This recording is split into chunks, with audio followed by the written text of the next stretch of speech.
Hey, what's going on, everyone? Kino here. I'm back with another video today. Today is July the what's today's date? Today is July the 24th.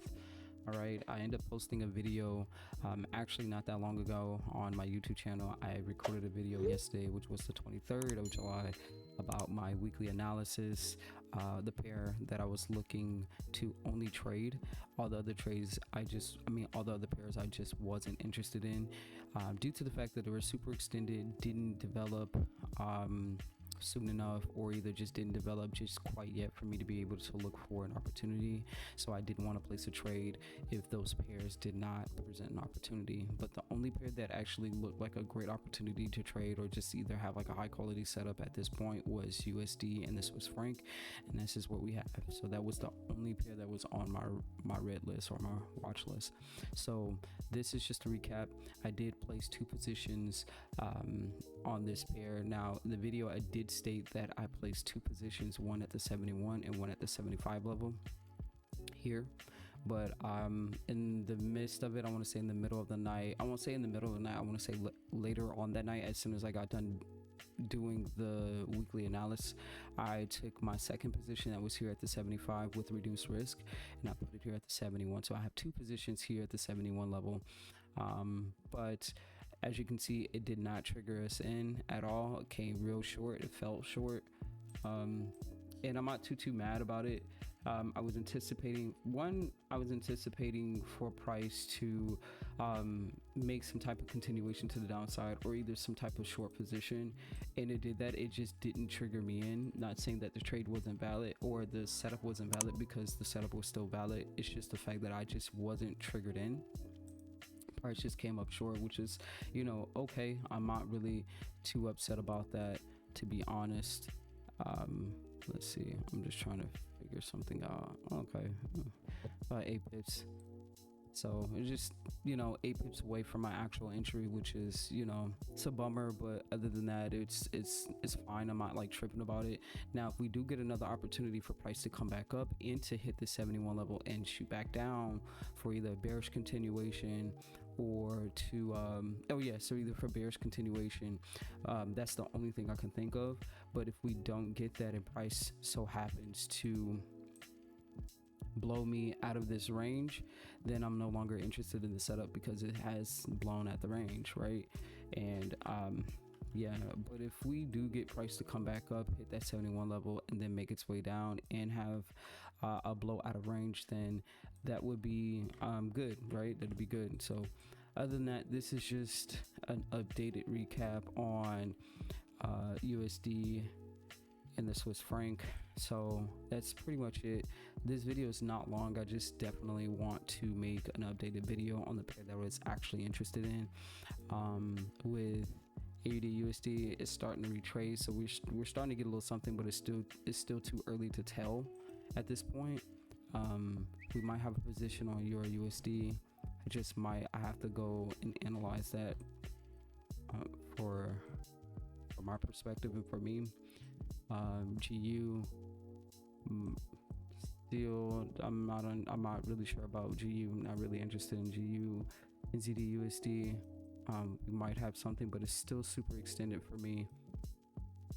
Same, still super extended. I should also just take all this off. Super extended, so I'm not really interested in that. We're still in this current trade at this point from last night, so we're just gonna wait and see for that one. UJ, I already stated here, we missed the entry just by a pip, but I'm forward testing this. But I'm actually still happy about the setup, because I was still anticipating for price to still make its way down. So I'm still happy about that. So AUD CAD, once again, still super extended. I drew this Fibonacci last week. It was here, so all this is just future price action that just happened recently, so not quite too interested in it. Still super extended, and I don't want to get caught up in that falling knife area. Yeah, I forward tested this one as well. Same thing, super extended. Before we had future price definitely came down here on the teardrop entry, and retraced a little bit. I was hoping that it was going to continue to make its way up to the upside, but no. But keep it in mind that like we're going to be falling anyway because we were super extended on this pair.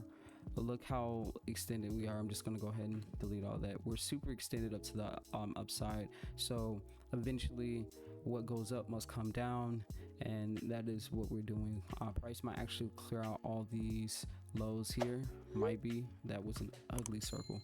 Might be clearing out all these lows here at the bottom. So that might be it. But I'm gonna let AJ do its thing until it presents itself. Super extended here on Euro and Aussie. Super extended, nothing interesting here. Euro and CAD, still no type of development at this point, just letting it do its thing. Euro and the Great Britain pound. This was a potential setup. We definitely missed that by how many pips?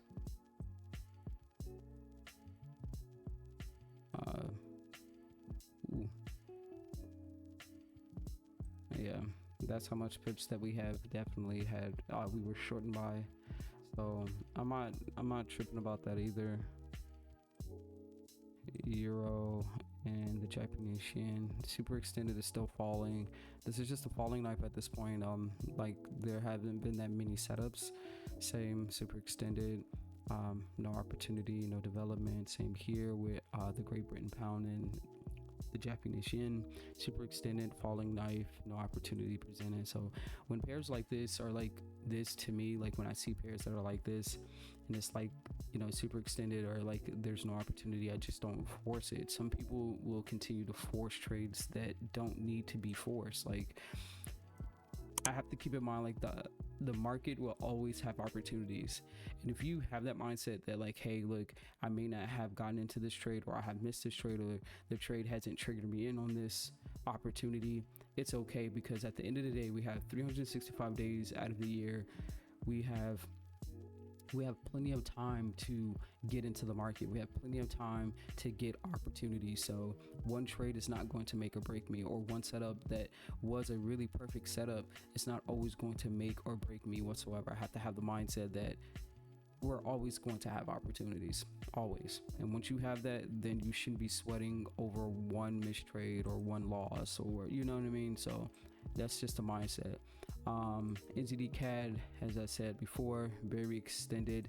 Opportunity has not presented itself. I mean, it's retracing, but I still want to see how it, you know, develops a little bit more. But honestly, this is an opportunity for me. NZD, JPY, same thing, just a falling knife at this point, not an opportunity for me to take at this moment. So as you can see, my reasoning for wanting to trade USD and the Swiss franc was because of this opportunity. Okay, but that's all I have for you guys. Thank you guys for tuning in to this updated recap of my analysis and my trade setup as well. As you guys can see, that I did not get triggered in, which is totally fine, but we're still in the setup. The setup is still valid. If price do decide to come up and retrace back up to my entry level, that would be perfect. Or if price decides not to retrace up to my entry level and it decides to blow out of the range, then I'm no longer interested. So yeah, don't forget to like, comment, and subscribe, and to follow me on my socials. With that all being said, I hope you guys have a nice one. Peace.